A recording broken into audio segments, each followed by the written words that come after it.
Salut à tous et bienvenue sur ma chaîne YouTube. C'est vraiment un plaisir pour moi de vous retrouver encore aujourd'hui pour partager certaines informations avec vous.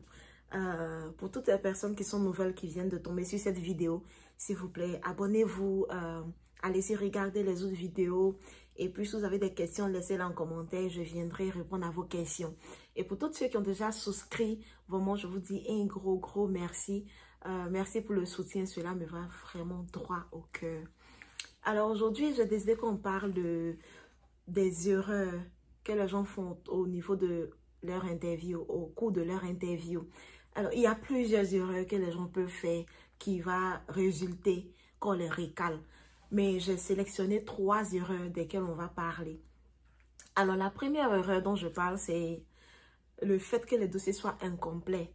Alors, quand vous vous présentez à l'ambassade avec des dossiers incomplets, en tout cas, vous êtes susceptible d'être recalé parce que ça montre à la personne qui va vous interviewer que vous n'êtes pas assez sérieux. Vous n'avez pas pris la chose à cœur. Vous n'êtes pas assez organisé pour avoir tous les dossiers pour venir vous présenter le jour J. C'est vrai qu'au pays, en Afrique, dans certains pays, l'administration prend tellement de retard que vous allez postuler par exemple pour renouveler un certain dossier et puis ça va prendre plus longtemps que vous avez espéré et la date de votre interview arrive. Personnellement, dans ce cas, je propose que vous reportez votre date d'interview de 1. Ça va vous permettre de ne pas perdre votre argent et ça va déjà vous permettre aussi de ne pas aller vous présenter à l'ambassade avec 50% des chances que vous allez être refusé à cause du dossier qui manque. Généralement, ce n'est pas le fait qu'un dossier manque qui est le gros problème. Parce qu'il peut vous accorder le visa et vous demander de revenir avec tel dossier pour compléter. On a déjà entendu ce genre d'exemple. Mais c'est le fait que la personne peut penser que vous n'avez pas pris la chose à cœur. Vous n'avez pas été organisé assez. Vous n'êtes pas rangé assez pour avoir tous les dossiers qu'il faut et vous êtes parti à l'ambassade. Si la personne a cette idée, cela peut être une raison pour que vous soyez recalé. Sinon, on a déjà entendu des cas où les gens reviennent compléter leur dossier qui manquait. Mais c'est toujours mieux de mettre toutes les chances de votre côté. Alors, par exemple, on vous demande de faire un extrait de naissance dans les dossiers. On vous demande d'apporter un extrait de naissance. Même s'ils n'ont pas précisé, l'extrait doit être vieux de combien de mois. Pour mettre plus de chances de votre niveau, c'est mieux de faire un nouveau extrait de naissance de quelques semaines ou de 1 mois tout au plus. Ça met les chances de votre côté. Et aussi, si on vous demande une photo, généralement les photos d'identité, on vous dit, ok, elle doit être vieille par exemple de 3 mois, mais de 2 mois, peu importe. Mais si vous partez avec une photo qui est vieille de 6 mois, 1 an, c'est vrai que c'est toujours la même personne, c'est vous. C'est un outil d'identification. La personne qui vous interviewe va se rendre compte que c'est vous. Mais le fait que la photo soit vieille, depuis le 3 mois qu'ils ont demandé, là, la personne peut se dire, cette personne ne prend pas les choses au sérieux. Cette personne n'est pas une personne organisée assez pour regrouper tout ce qu'il faut pour venir. Et ça peut résulter en un refus.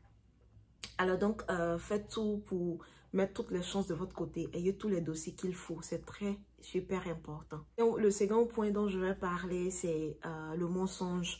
Il y a des gens qui vont dire, ah, c'est quoi encore? C'est de quoi tu veux parler par rapport au mensonge?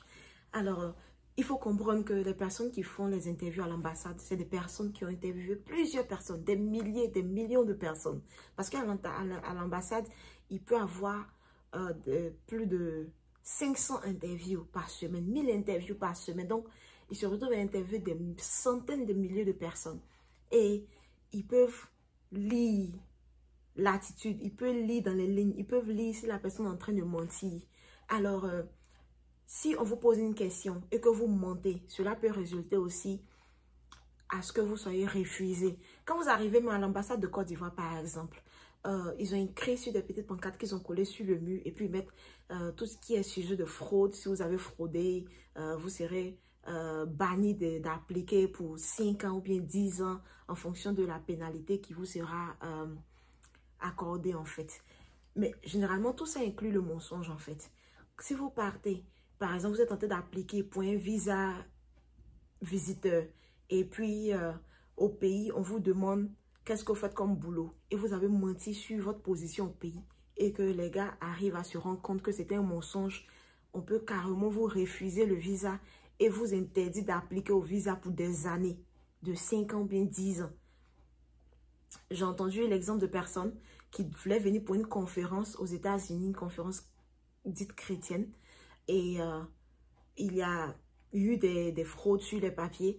Et il y a l'une des filles avec qui j'ai causé, où elle m'a dit clairement que l'ambassade lui a envoyé un email en Côte d'Ivoire pour lui dire que de ne plus jamais postuler au visa des États-Unis sur une durée de 5 ans. Vous voyez, pour une petite erreur, pourtant c'était même pas elle qui était à la tête des dossiers, c'est quelqu'un qui avait fait les dossiers, la personne lui a dit, ah, dis telle chose, mais il n'y avait pas de... C'était pas vrai, les bases n'étaient pas vraies. Alors, c'est des petits trucs, c'est vrai que les gens le font par rapport au boulot. Quand tu as un visa visiteur, ok, tu dis, ah, j'ai tel boulot, juste pour prouver que tu ne vas pas venir rester, mais il faut être très, très super cautious, comme on dit. Il faut faire très attention pour ne pas que ça vous résulte à être refusé et qu'on vous mette sur la liste noire des gens qui peuvent appliquer à l'interview, qui peuvent appliquer au visa sur les États-Unis. C'est très important. Donc, il faut être vraiment... il faut vraiment savoir quoi dire. S'il faut dire des choses qui ne sont pas, il faut savoir les dire. Il faut savoir s'exercer pour savoir le dire. Pour ne pas que les gars puissent voir une sorte de mensonge ou bien de fraude, surtout sur les papiers. Il ne faut pas faire des fraudes. Il ne faut pas frauder certains documents. Même si c'est un document de mariage, arrangez-vous à ce qu'il soit vraiment fait à la mairie. Ne pas le frauder. C'est très important. Alors, l'autre chose dont je vais parler, qui est super importante aussi, dont souvent les gens ne prêtent pas attention, mais qui est l'une des raisons aussi pour laquelle ils peuvent être recalés, c'est de ne pas montrer à la personne quand vous interviewez que vous venez pour rester. Vous n'êtes pas obligé de le dire, mais votre attitude, les questions qu'on vous pose, la manière de répondre aux questions peuvent lui prouver que vous venez pour rester. C'est vrai qu'ils savent que sur 100% des gens qui viennent aux États-Unis, 90 restent. Ils savent ça. Et il y a seulement 10% peut-être qui retournent au pays. Ils le savent très bien. Mais ils veulent savoir, ils veulent voir quand même que il y a quand même 50% de chances que vous allez accepter de retourner au pays. Par exemple, je prends mon cas simple. À l'interview de mon visa d'étudiant, la dame me demande, qu'est-ce que tu comptes faire après tes études? C'est une question piège. Je pourrais répondre, well, après mes études, je décide de rester là-bas, travailler, faire ceci, cela. Mais je lui ai dit simplement, après mes études, comme j'ai toujours voulu travailler dans l'entrepreneuriat, travailler à mon propre compte, et qu'en Côte d'Ivoire ici, il n'y a pas trop de sociétés d'informatique, je décide de revenir, je veux vraiment revenir, ouvrir une petite compagnie de consultants en informatique ici, et puis m'installer. C'est ce que je lui ai répondu.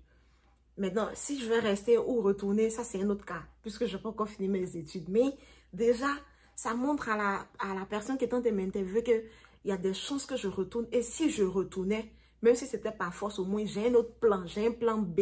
En fait, c'est aussi important parce qu'il faut prouver que même si tu finis par ne pas rester aux États-Unis, que tu retournes, tu as un plan B pour quand tu as retourné au pays. Mais quand ta réponse n'est focalisée que à 100% sur il faut que tu restes, tu dois rester, tu ne dois pas retourner au pays, les gars se disent que tu n'es pas ton esprit n'est pas disposé à retourner au cas où tu dois retourner. Alors aujourd'hui, c'est ces 3 petits aspects dont je voulais partager avec vous. Il y a plusieurs autres aspects, il y a plusieurs autres erreurs, mais ceux-là, je pense qu'ils sont vraiment importants. Et puis, ils s'étendent sur beaucoup de détails et ils sont très importants. Donc, vraiment, faites l'effort quand vous vous présentez à l'ambassade d'avoir tous vos dossiers au complet, de ne pas mentir, de ne pas avoir des documents que vous avez fraudés au niveau de l'administration là-bas pour obtenir. Et aussi, arrangez-vous à ne pas montrer que vous voulez trop rester dans le pays quand vous allez venir. Il faut montrer de l'intérêt à retourner en Afrique parce que c'est ce qu'ils veulent voir. Vraiment, je vous dis merci beaucoup d'avoir suivi ma vidéo. Cela me fait vraiment plaisir. Si vous avez des questions, commentez. Si vous voulez que je revienne sur certains détails, dites-le moi en commentaire. Je serai ravie de le faire.